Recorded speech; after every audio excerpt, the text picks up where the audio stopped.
Hello and good evening, everybody, and welcome to tonight's Adolescent and Child Coaching Support Group, where we're delighted that Nikki Edwards can join us. It says Nikki and Brian on her screen. I'll have to let you know that Brian is an adorable cockapoo who sometimes encroaches, let's say. However, Nikki has informed me that he's been harnessed to grandparents tonight with the promise of sort of steak and extra walks. So, with that in mind, I'd love to introduce you to Nikki, who explains that she was once somebody tried to sell her for 2 camels and a goat, I believe it was, Nikki, wasn't it? Which seems to be an ongoing theme, because last month we had Dawn Campbell, who was who somebody tried to sell for 3 camels. So whether it's inflation or whatever, or the price of a goat these days is worth 2 camels, I don't know. But anyway, Nikki is what one could call an expert.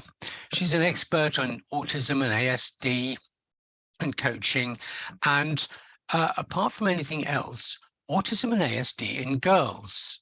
Now, many of us see autism and ASD in boys and boys only, and Nikki will explain why that has been the case until now.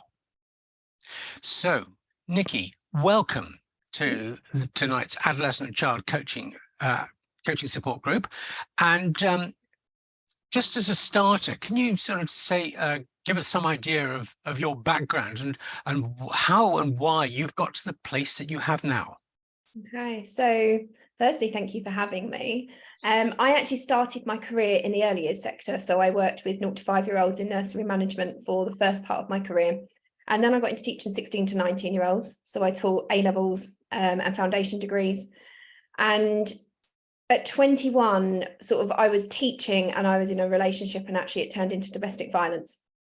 And at that period of time, 3 years after the domestic violence, I left. The case went to the police. The police didn't really know what to do with a 24-year-old girl who was going through domestic violence, that it was coercive and gaslighting. And at the time, that wasn't recognised by the police as an actual official break of the law. It was, 2015 that the laws changed to recognise coercive abuse and control.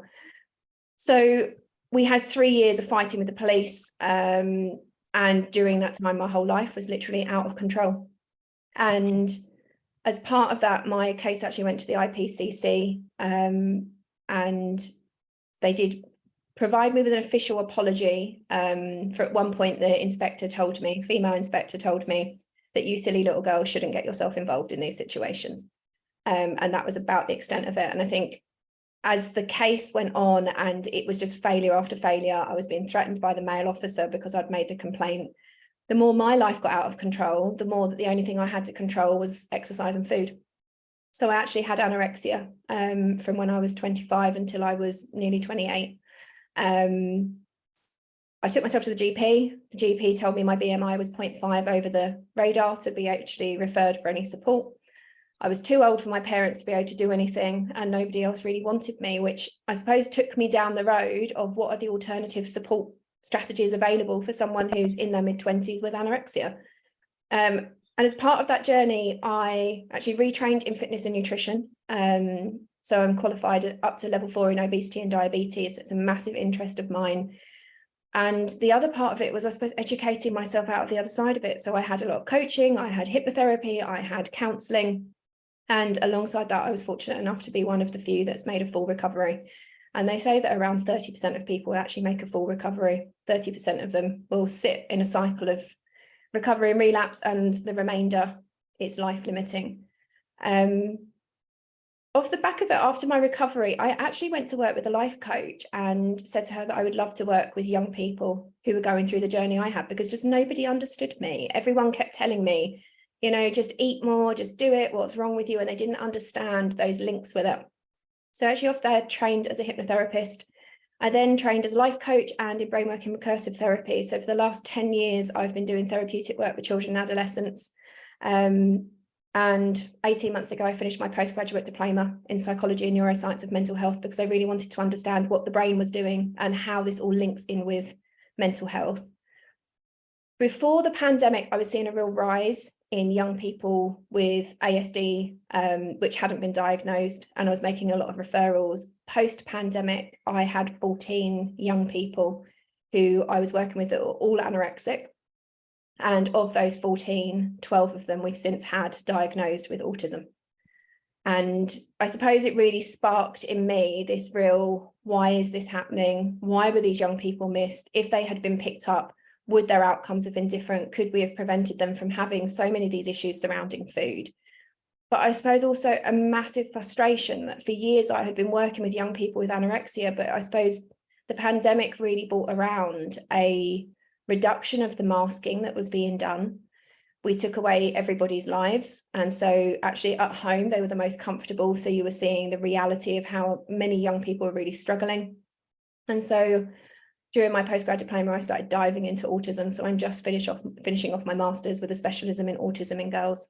Because for me, I just think it's a massive part of life that is really unnoticed. And on average, I'm probably seeing 4 or 5 clients a week that have either got autism-based diagnoses, comorbid diagnoses, or require a referral for a diagnosis. And I see 20 children a week, so that's a quarter of my caseload. So yeah, when I'm not doing that, I'm running a company called Dandelion Training. So I run coaching qualifications to support other people who want to work with children, young people and parents, because it's just, I suppose, my life now. And when we're not doing that, Brian and I write a collection of children's books all about Brian to support children's emotional literacy. So we've got 27 books in our little collection, supporting children, parents and educators in how that they can better support and start the dialogue around mental health with children. Well, thanks very much for that. You mentioned, part of the main topic there, ASD in girls. And I think that does sort of, if we can sort of include autism, what is it that that brings that to the fore now? So when you look at the current research, when up until the pandemic, we lived in a really structured society, and actually the majority of young people that have autism, ADHD diagnoses, they thrive in a level of having structure and routine.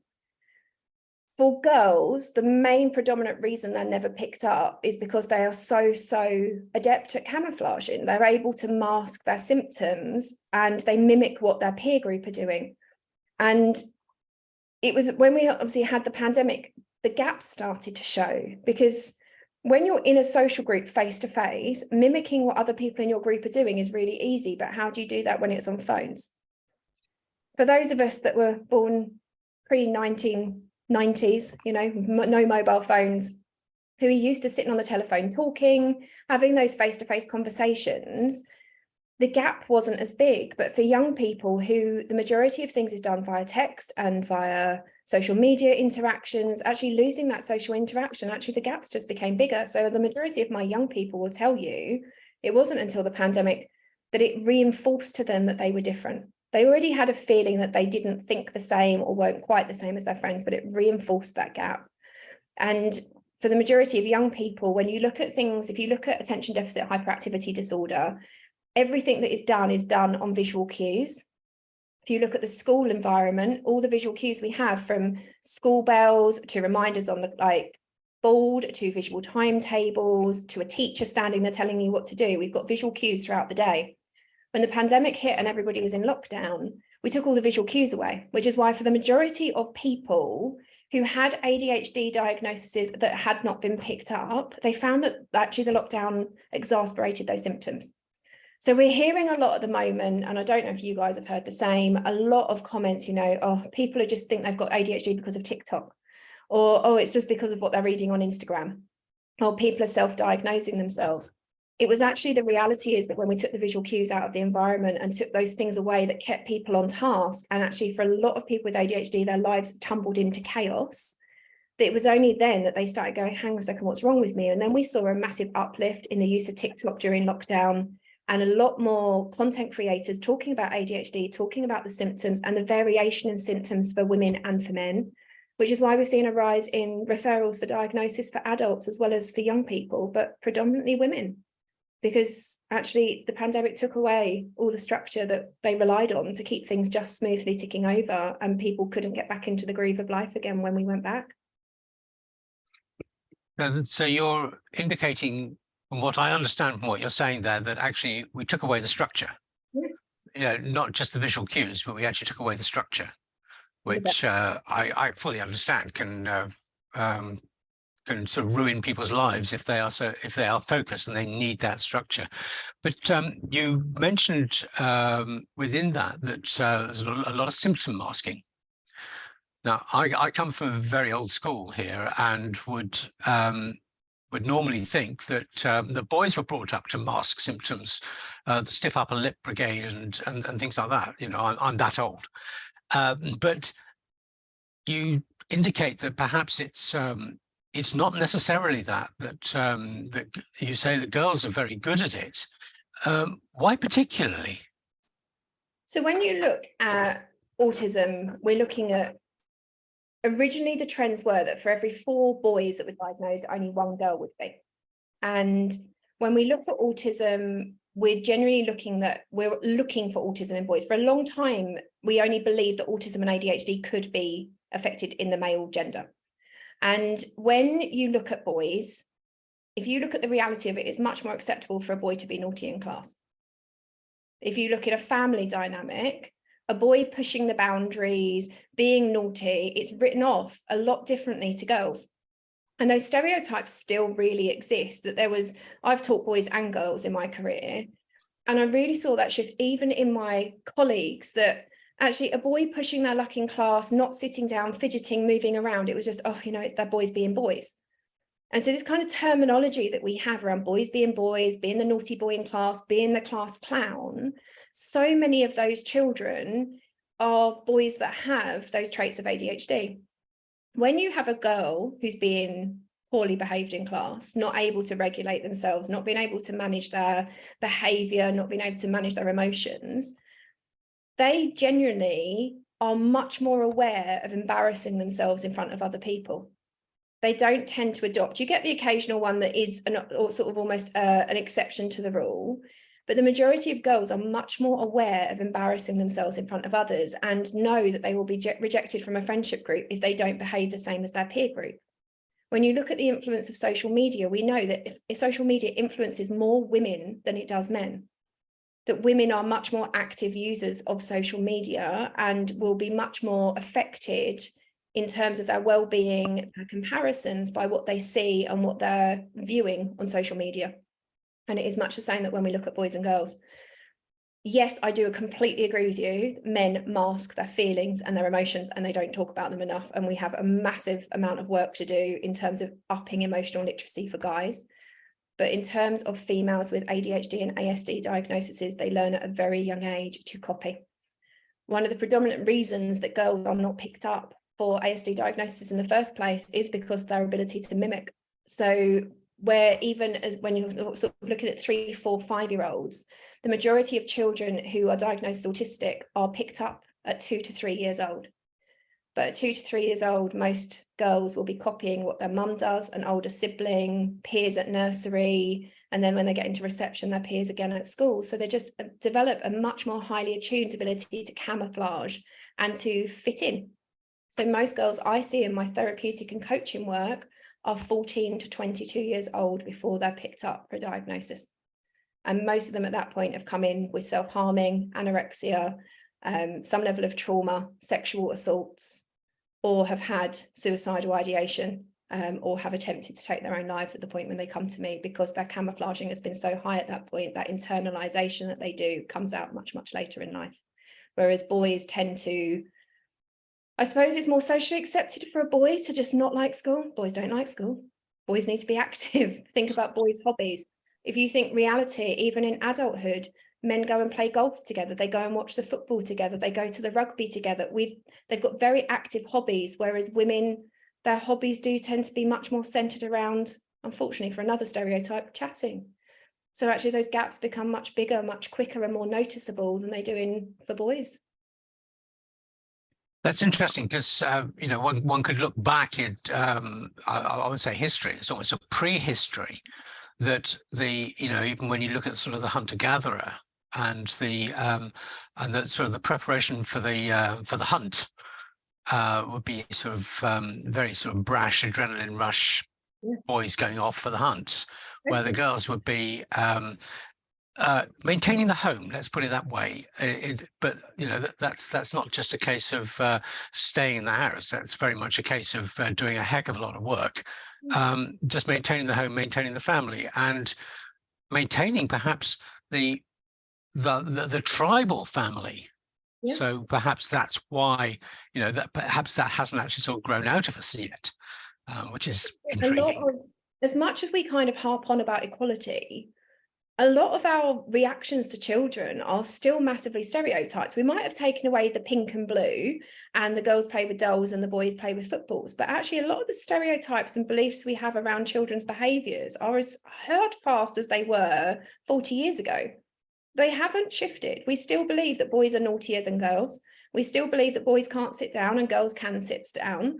We still believe that girls will sit and read a book and do their homework and boys it's accepted if they're not. So I think a lot of these stereotypes are still quite ingrained in society, but are half the reason why boys perhaps get noticed quicker, because they can externalize their feelings. Whereas a girl with an autism or a need for an autism diagnosis, they are internalizers, and it's one of our key parts of autism is recognizing that autistic girls are internalizers, not externalizers. So is there therefore a move afoot to enhance the autistic recognition across the genders? So I had 3 years of actually working as an Ofsted inspector, which, most people hate me. But I really found it just so pivotal in the work that I did before I created Dandelion Training, that it gave me a massive insight into actually how much of a lack of understanding we have in the education system. And whilst we have a lot of pointers in the education system about recognising special educational needs, about having support put in place, the majority of people I was meeting did not recognise the actual signs and indicators, the traits of autism and ADHD when it came to boys and girls. To date, the diagnostic thresholds are still, for the majority of the country, based around boys' symptoms. So we're kind of, I suppose, up against it, that it comes down to culture change. How do we change a culture into understanding that girls' symptoms do not present the same way that boys' symptoms do? And therefore, when families approach GPs, health visitors, teachers, pastoral staff, I spent over 10 years teaching and I'd never had 1 full day of training in identifying additional needs in my classroom, and I didn't have 1 full day of training of mental health support. And that's the same for the majority of people working in schools. So if we don't change that culture, even if a school picks it up, there's no guarantee that the doctors will.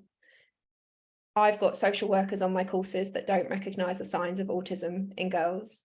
I've got early help staff on my courses who don't recognise the associations of girls and autism. So I think we've got almost a culture change, that we've got to change those thresholds first and then re-educate every professional who comes into contact with young people. Without sort of trying to generalise, well, I am going to generalise actually, but you say they don't recognise. Do they want to recognise? I can only speak from my experience. And obviously I've spent 25 years working with children and young people. In my experience, they think they already know. I'm not going to say that there aren't exceptions to the rule, but the majority, so I'll give you an example. I had a lovely client recently. A year ago, I referred them back to their school for a diagnosis referral for autism and sensory processing disorder. In Sussex, where I am, they don't like to complete a diagnosis of sensory processing disorder. The school said that they didn't see any of it and suggested to the parents that if they stopped private therapeutic support, that they would put support in place at school. The child ended up being suspended for not being able to regulate their emotions. And off the back of that was seen by the Child Development Council and is now on the pathway for diagnosis for autism and sensory processing disorder. I'm just finding I'm hitting a brick wall quite frequently, that the schools believe that they know better. And I appreciate why they think that, but I've just committed the last 5 years to studying this through King's College, through all the research we've been studying is from the last 5 years, and they're basing it on research that came out of the 1980s. And so I think we've got this massive gap, this massive knowledge gap, that I don't believe that they're trying to intentionally do the wrong thing, but I do think that they're out of date and nobody's taken the time to update them, and the school budgets aren't being used to update that kind of knowledge. And equally, not all of that knowledge is available in the public domain very easily. But is it up to the schools to use their budget for that? I would obviously say yes, but I run Well, a of course you would, absolutely. Well, also because I think I look back at the 25 years I've worked with young people and the 10 years I was in the classroom, I can now look back and see all those kids in my classroom that had ASD, that needed an ADHD diagnosis. And I'm like, my God, if I knew then what I know now, I think I just naturally adapted my teaching practice. So, you know, my students that had dyslexia, I did give up my lunch breaks and scribe for them and support them. I did that just because I really just genuinely wanted to see them have success, because I feel that if young people don't experience success, that actually that sets them up into adulthood of believing they can't. So I was very adamant that we should support them to get through their qualifications. I don't think that CPD training for most organisations is beyond a tick box that they have to hit for Ofsted. They know they have to do it, but you see, obviously I spent 3 years as an Ofsted inspector and I did nearly 400 inspections in that time. It was a rarity that I went to a provider that they'd done out of the box training. The majority of it was the same on rinse and repeat. So I think there is a real gap there, you know, because people don't know the training's out there. I think post-pandemic, more people are looking for it, but pre-pandemic, it was just rinse and repeat. You just saw the same safeguarding training, equality training, GDPR training. We just saw the same things constantly. How's that having an impact? But then it also goes to how are we disseminating that content to our organisations as well, because one person having that knowledge is pointless, which I'm pretty sure, Ian, is why you and I do our jobs. It's just that, how do we get this out to more people? Well, I think that's an interesting way of putting it, Nikki, because you know we do both have that that affinity, which is really what has meant we've had some great chats. Yeah. And the more we can work together, then you know that we're stronger together, as it were, rather than in sort of two halves.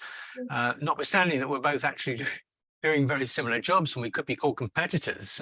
My view personally on this one is the more people who are doing this working together at the same time, the better off we are, because there's a voice that needs to be not so much shouted from the rooftops, but sort of blared through megaphones, particularly at some organizations, because the world has, in my view, the world has got to change. But your particular take on it is incredible, and I just want to bring in the sort of the idea of sort of, is it ADHD or is it lack of self-esteem? Because a lot of these pointers that you are indicating would in the past have been put down to masking self-esteem. You know, the cutting, you know, the standard mental health things in girls. You know, I'm generalizing again. The standard mental health things in girls, like you know, self-harm and eating disorders and things like that. They all seem to manifest themselves, but people are very quick to say that it's caused by lack of self-esteem. Now, is that lack of self-esteem caused by fear of missing out? Is that fear of missing out therefore caused by being able to mask, but wanting to be part of the group at all times, and masking and things like that? It gets incredibly complicated. So, yeah, when you how does self-esteem or lack of self-esteem fit into this? Does it fit into this? It massively fits into it. I suppose people tend to look at it that it's something that is creating the issue, when actually it's a reaction to the problem that they're having. So if you actually look in autism and in ADHD, and you look on terms of a neuroscience level, anyone who is neurodiverse, genuinely, and it is a generalization, there's the odd exception to the rule, it has been found that their cortisol levels are back to front in the body. So actually they start their day with their lowest level of cortisol, which is why a lot of young people with ADHD and autism struggle to get out of the bed. And we often call them lazy, you know, or they're not making enough effort. And at the end of the day, they have the highest levels of cortisol. Those of us that are neurotypical, we're the other way around. We start our day most motivated to get out of bed because we've got our highest levels of cortisol, and it drops off as the day goes, which prepares us for bed. So when you're looking in terms of anyone who's neurodiverse, their day is already back to front. So they're already having to work 2, 3, 4, 5, 6 times harder to get through the start of the day. And when we then couple that up with anyone who's neurodiverse, their stress tolerance is a lot lower than someone who's neurotypical. So the amount that they can cope with is a lot less in comparison to others. That window of tolerance, for those that have sort of read the work by sort of Dr. Dan Siegel about the window of tolerance in young people, that it's pivotal in helping to understand why, when we're considering the day's pressures, why actually that can tip us over the edge. For a lot of young people who are neurodiverse, whether they are ASD or ADHD, they're aware that they're different. And when we start putting all these things together, the fact that, you know, I can't cope with the birthday party in the same way that some of my friends can, that actually I can't cope with rejection in the same way as some of my friends can, that actually my friends can just do this. And for a lot of my ASD girls, one of the biggest things that they will come to coaching or therapy for is that they will say, you know, why can't I just let go in the way that some of my friends can? They can watch their friends going out and getting really drunk and just letting loose and being all right. And they're like, why can't I do that? Because that rigidity that lives inside them prevents them from being able to do that. And they can quite often get quite frustrated. They're like, just make it go away, and having to support them to understand that their brains are literally wired differently. The older they get, the worse that is for their self-esteem and confidence, because how can you not see that my friends can go and lose all their inhibitions and go out, and I can't do that because I'm so concerned about the rules? Why is it my friends can just let an argument go and an hour later be fine, whereas I'm holding on to that for weeks? Those gaps between us become so huge. And I've got a lot of adult friends that have been diagnosed in their 40s and 50s. 5 close friends have been diagnosed in the last couple of years, or are on the pathways for diagnosis. And they're just like, why is it that you can cope with life and I can't?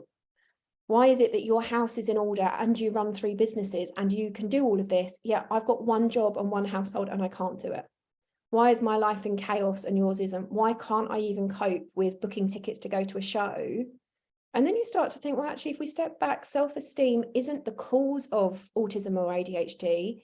It's a subpart of the symptoms that are created because of the struggle that is created. And I think it's a bit like anything. It's a bit like when people say ADHD is all caused by trauma. No, it's not. Like 20% of it is a traumatic response. The rest of it is neurodevelopmental. And it's created by the amount of stress that we can cope with in a day. So I think we do get really caught in these massive generalizations, and, oh, you know, if they had higher self-esteem, then they wouldn't self-harm. Or young people who self-harm, who have ASD, don't self-harm for the same reasons as a neurotypical child would. So I think there are, I suppose for me, this is where the education sits. And for me, where my fascination lies in wanting to understand autism more and more and more, because we're failing so many young people, and how many adults walking around out there thinking that there's fundamentally something wrong with them. Their brains are just wired more uniquely than ours are. I'm sure there's many, many adults out here who would actually love to hear that and say, thank goodness I'm not as weird as I would, as underneath I think I am. And I'm sure as coaches, you know, we do get those. And certainly since I've actually become a coach, I've had my eyes opened to this style of thinking. And I think every time I go back to, have I been that judgmental in my life? And the answer probably is yes, I have. And even at the tender age of 64, I could still learn and change. And I think, that was, well, I was happy to do that, because I suddenly realized that actually there was this great big block. So I'm learning all the time. So, okay, so we've got people who are older now being diagnosed. Arguably because people are talking more about mental health and they're more open? I think that the information is more readily available now. Okay. We think that for those that are in their 30s, 40s, 50s and getting diagnosed, particularly in women, and I am seeing a rise in the amount of dads actually that their children have come and we've had them diagnosed, and then the dads have come in for a chat and said, can I talk through my struggles and see if actually it fits, and do I need to be referred as well? If a female isn't diagnosed before the age of 7, the reality is she will not be diagnosed until she's 14 to 17. If you miss her between 14 and 17, she will not be picked up until she's perimenopausal. And it's the drop of estrogen that then exacerbates the symptoms of ADHD and autism, then actually they are often only at that point picked up because they literally can't cope because their symptoms are so much worse. I think because the joys of TikTok and Instagram and all these other wonderful things, and YouTube, and how much more easily disseminated this information is now into really bite-sized chunks, because if you have ADHD and your concentration span is quite short, watching a 1-hour video about ADHD or autism is not going to work. And for the majority of people who have one diagnosis, if they're ASD, the likelihood of them being ASD and ADHD is actually higher. It's not very often that they just have one singular diagnosis. I think actually this rise of 30, 60 second content is perfect, because actually it's a list of symptoms, or it's this is what my experience is, and they can go down the rabbit hole and learn so much more about themselves. So I do just think the information is readily available now, whereas 20 years ago the internet was just developing. We didn't know what the internet was going to do. 15 years ago the internet was still, we were just seeing Facebook appear. It was still too early, whereas actually the last sort of 5 to 10 years we've seen a massive rise in what obviously the information you can access that you couldn't access before. So is there not a danger, perhaps I'm tweaking your tail on this one a little bit, is there not a danger that when somebody gets a handle that they can use, they can sort of give up? Do you know, I think I can understand why people feel that way. And if you'd asked me 20 years ago, I would have told you, yes, that would be exactly my views. I had quite a interesting conversation with a Senko in a local school recently.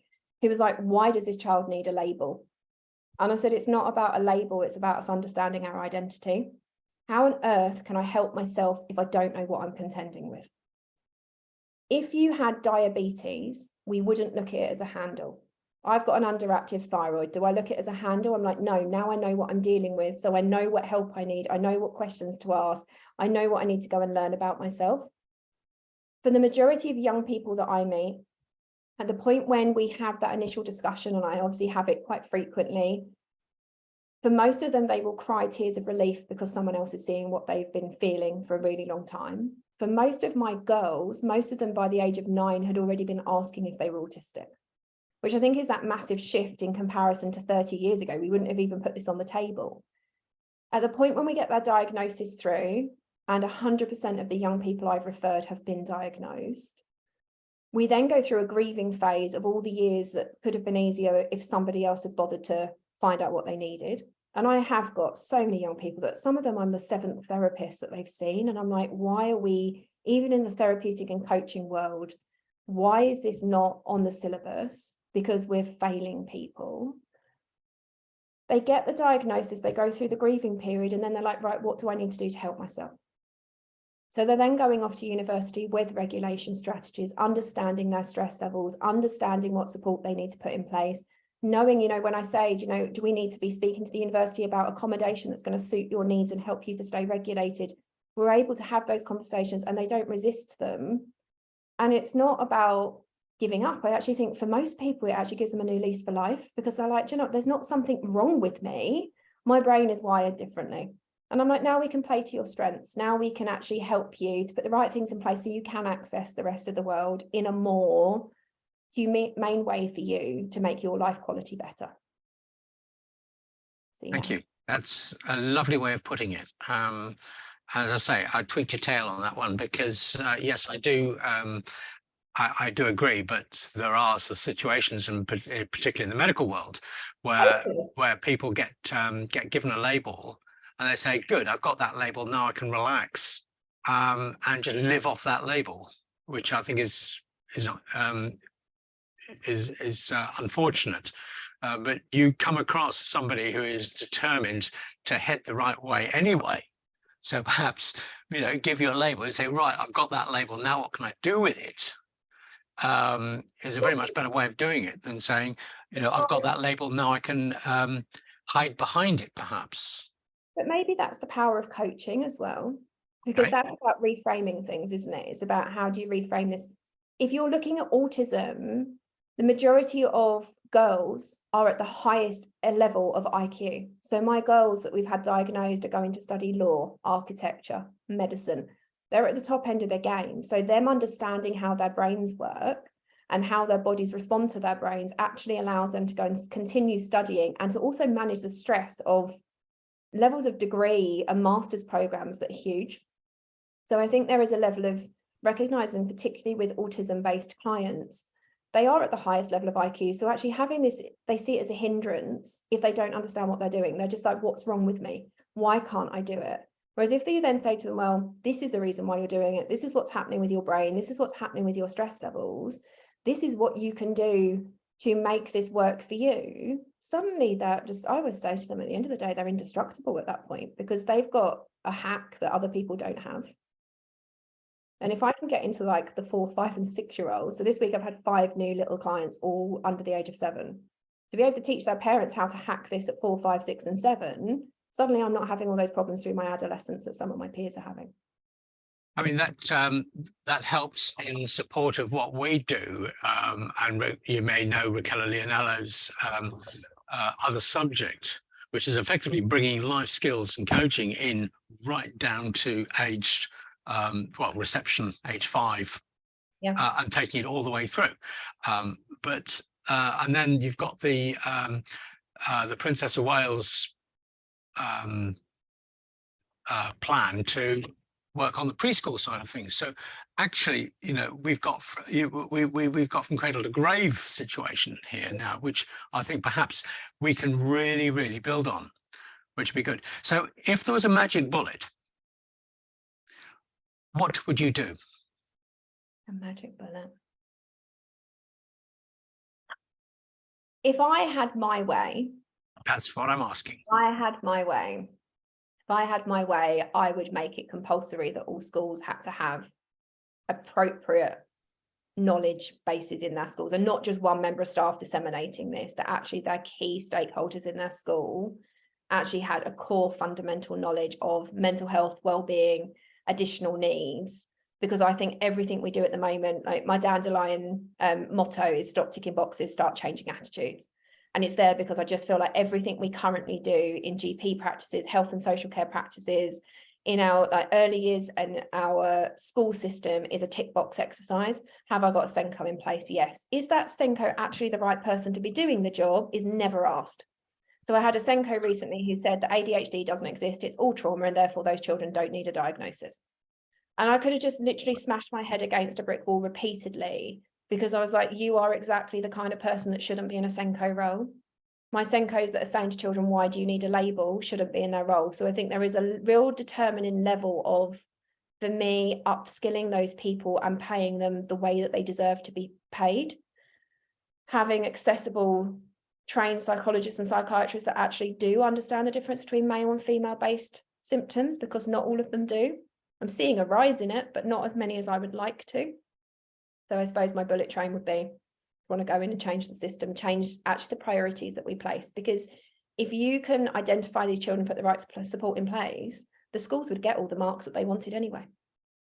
Yes, I understand that. And, that's what we try and go into schools and say, that if you just provide X hours of PHSE in this way per year, you will more than recover that in the abilities of the children in general. Okay, so I'm just going to sort of take it forward just a little bit further and go back, actually, because you mentioned that you undertook various coaching, counselling, and hypnotherapies when in your past. And now I'm going to sort of ask you to sort of put it on the line as to which do you think is the most effective in this situation? With young people with ADHD, I would 100% say coaching over therapy. And interestingly, I've spoken to a few psychiatrists recently that have advocated coaching over therapy for young people with ADHD. For my young people with autism, coaching tends to be more effective unless there is a trauma-based need that I need the therapeutic work for. But the majority of my work is coaching. With my neurotypical clients, it's often more therapeutic than coaching. Cool. Most of my ASD, ADHD kids actually they need coaching. They need to be supported to reframe things. They need to be supported to forward plan. They need to be supported to review often the language patterns around what we're doing, and then to be able to put in effective goal setting and strategies to be able to implement those to make their lives better. Thank you. Yeah, thank you. I think, yeah, hopefully you're not just playing to the crowd, bearing in mind this is a coaching support group. No, I'm sure you're not, actually. I have 2 coaches myself, so I suppose I've been through the whole realm. You know, if I have a feeling connected to something that's really driving me nuts, yeah, of course I'd go and have a hypnotherapy session because I can blitz that out in 30 to 60 minutes. Like, I just feel like that's a no-brainer. I have a coach. I have 2 coaches. Technically, I maybe even have 3. I find coaching is much more effective. Now, I wouldn't have said that 20 years ago. And I probably wouldn't have said that 10 years ago when I opened my practice. Oh, that's interesting as well. And I think 10 years ago when I opened my practice, it was predominantly hypnotherapy based. Now, the majority of my work I do is coaching. A small quantity of it with those that come to me with sort of trauma-based symptoms, deep-rooted emotional issues, family issues that they just need to let go of. Then therapeutic work is never going to be replaced by coaching, because if you can change the way someone's neural pathways are programmed to that problem, you just release them from all of it. But I just think for the majority of people that I see, so like yesterday I saw 7 children, 5 of which were ASD based children that are either have just received a diagnosis or need one.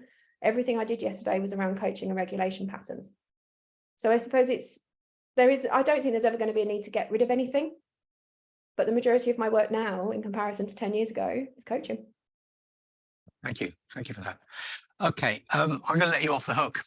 You've excelled Thanks. in what you provided us for the last 45 minutes, and so thank you so much, Nikki, for that. I know our audience is not large this evening, but let's open it up to the floor and see what others have got to say. Any questions for Nikki? Any comments you'd like to make? Sarah? Nikki, I've like yourself, I've worked with disabilities for nearly 40 years of my life.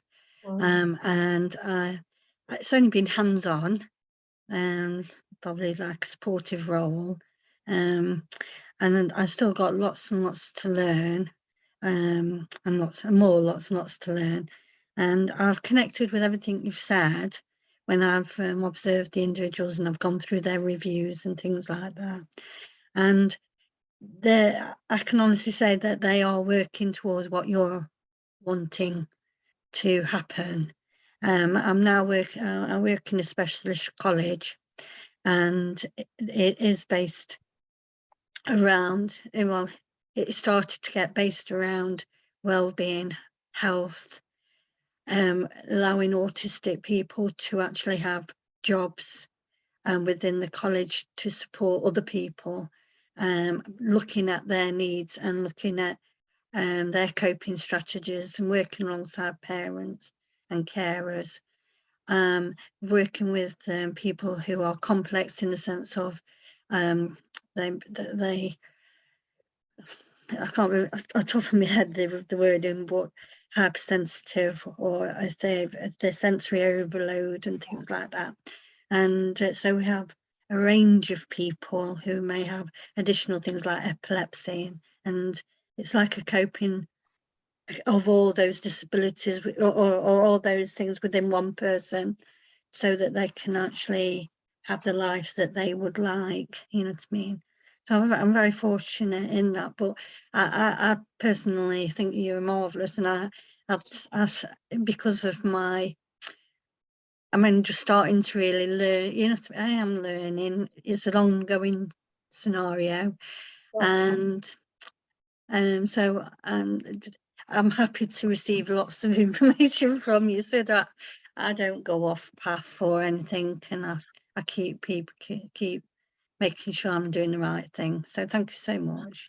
Thank you. Do you know, Yeah. Sarah, I think for me, the biggest thing is I always say to all the guys on my coaching courses, the day you think you know everything, you should quit doing your job because your ego got in the way. Like 20 years ago, I didn't even know if I really liked working with SEN young people. I kind of just left that to my Senko, and now it's my favorite thing that I do. And I've just literally left King's College to go and move to another university because they couldn't guarantee me being able to study autism and girls. And it's for me, it's something I'm so passionate about. And I think we're still learning. And I think the research is only really now beginning to come out. And I'm just holding my breath for what's going to come out over the next 10 years. So thank you for doing. Yeah, okay. Thank you, anyway. Anybody else got anything else for Nikki?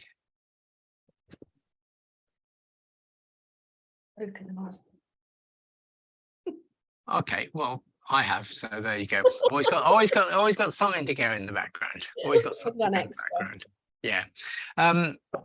Though the aspect of this diagnosis, you talked about it being a school problem effectively. Why, with your background in schooling and Ofsted and things like that, there's a big question here of whose responsibility is it really? I believe it's everybody's responsibility, but not every parent can afford a coach. Not every parent can afford therapy. And I don't know about you, but getting a GP appointment where I am at the moment is like gold dust. And it is a postcode lottery. And I think at the end of the day, schools see all those children. So it's not that it's all their responsibility, but they do have a duty of care and they are a gateway. As a coach, I can't make a referral for an ASD diagnosis, but a school can. So it's that gap, isn't it? I can say to a parent, this is what I'm seeing. I can write a letter of my observations and provide it to a parent to give to their GP or their school, but I'm always relying on a GP or a school.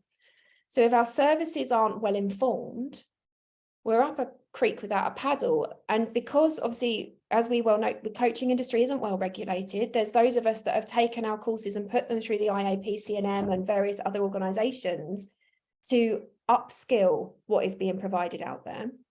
But how many coaches go and train on courses that aren't insurable, aren't regulated, haven't been checked? So, and I'm seeing school counsellors on my courses and social workers and people that have none of this knowledge. And when I'm giving it to them, they're like, it's like the penny drops. And they're like, my God, why didn't I know this?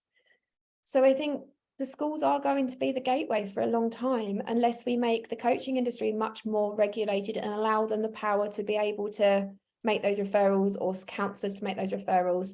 And I suppose that sits under the same thing as safeguarding. Currently by law, a coach or a therapist doesn't have any stipulated requirement to make a safeguarding referral. I would tell you that that's wrong. I think, and they are obviously looking at reviewing the law and saying anyone who works with children has a safeguarding responsibility. And I do absolutely advocate that. But I think until we see those days, schools are the biggest gateway because they see children for 6-7 hours a day. A GP who sees them for 10 minutes isn't going to see what a school sees. And I suppose you could say that in some families, parents see them for even less.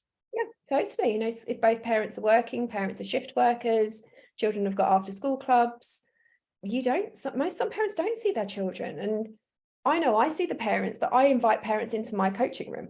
And so some coaches are, oh no, I only work with a child. I invite parents into my coaching room and I actually invite them in with welcome arms, because I'm like, if I can help you both, what bigger dent in this can I make? But I don't think, there are exceptions to the rule, but for the majority of families, we don't spend quality time together.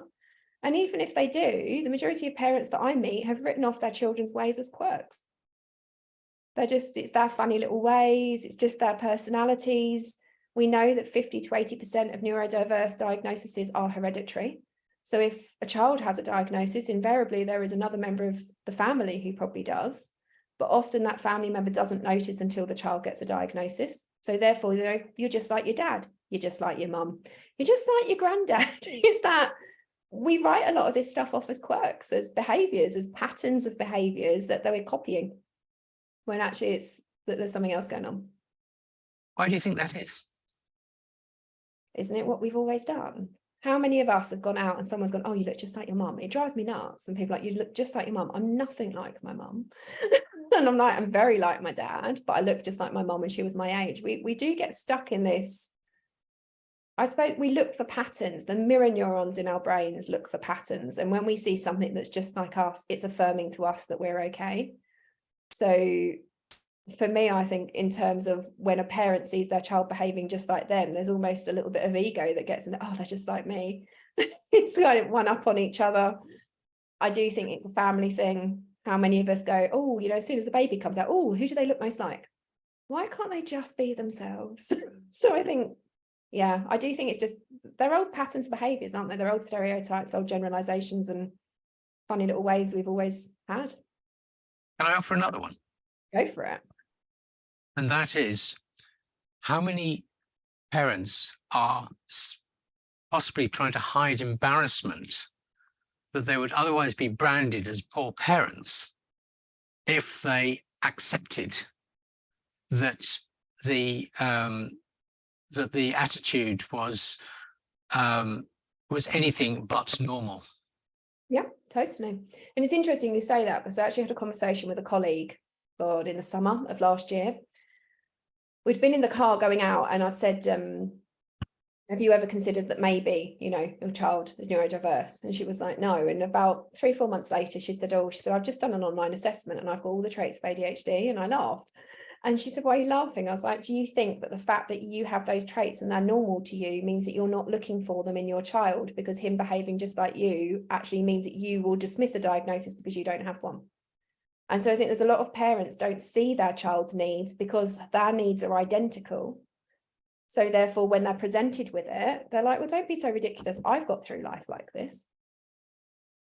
And Yeah, so, I think we can go one way or the other. Sometimes we just normalized it. Just normal. Why do they need a diagnosis? I've been all right.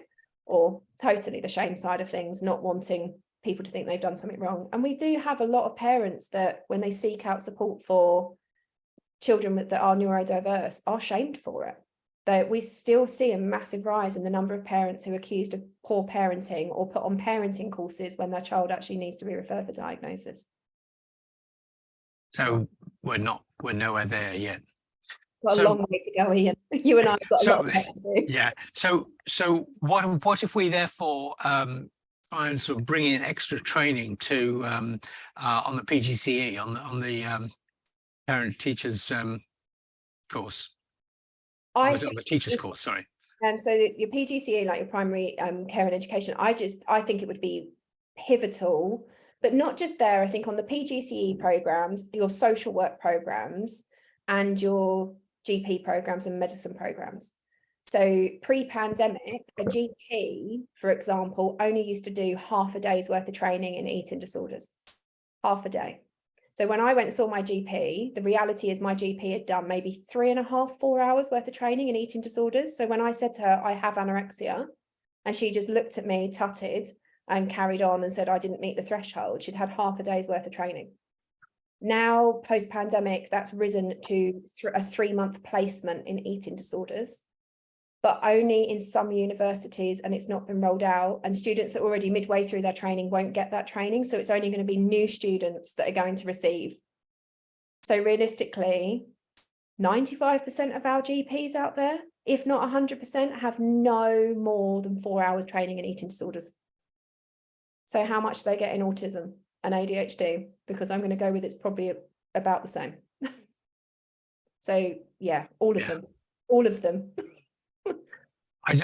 Sorry, I just need to translate. It's my fault. PGCE for those who are outside of UK, and I know we've got two people from other countries today anyway, but others may well hear. PGCE is a postgraduate certificate in education, which all teachers need to do. It doesn't matter what their degree is, but they need to do this postgraduate certificate in education in order to be able to teach in schools.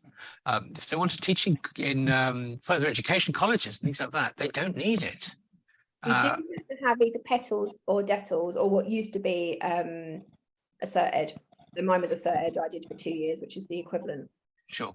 but you can go into a college as a trainee lecturer and still be training at the same time. But again, no training. I had nothing in dyslexia or dyscalculia or SEN, nothing in the whole of my training.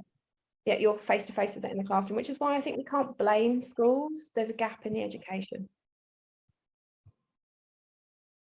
I think you're right, but then I wouldn't I? I see education as a three-legged stool. The one leg that is balanced on the moment is academia. Yeah. The other two legs are preparation for life, preparation for work. But perhaps, you know, preparation for work is about, and preparation for life is about identifying these issues and supporting these children as they go through school, such that they are better prepared with whatever neurodiversity that they have. And I think if we could change that system, it would be phenomenal, because can you imagine if every social worker understood, every teacher, every early help member, every doctor, like just what would happen to this system would be incredible. It would, but it ain't not black and white, is it? It's going to take time. Very, very grey. Yeah. But I still think, you know, it's, as you said earlier, it's about collective, isn't it? It's about, rather than seeing everybody as competition, it's about what can we all learn from each other and how can we all help each other to make this more prominent and to make people think about it. And with that remark, I shall bring this meeting to a close. Thank you very much indeed, Nikki, for all of your very, very good words here. You know, I do hope that if you weren't able to see this one live, that you'll be able to enjoy the recording, because this needs to be put out. Nikki's got some tremendous words here that need to go out to everybody. And thank you, Anthony, for that comment, which says, thanks so much. Wonderful wisdom. Thank Wisdom, you. what a wonderful word that is. That's great. I love that word. I'm all for wisdom. Good. Thank Well, you. I'm going to stop recording now.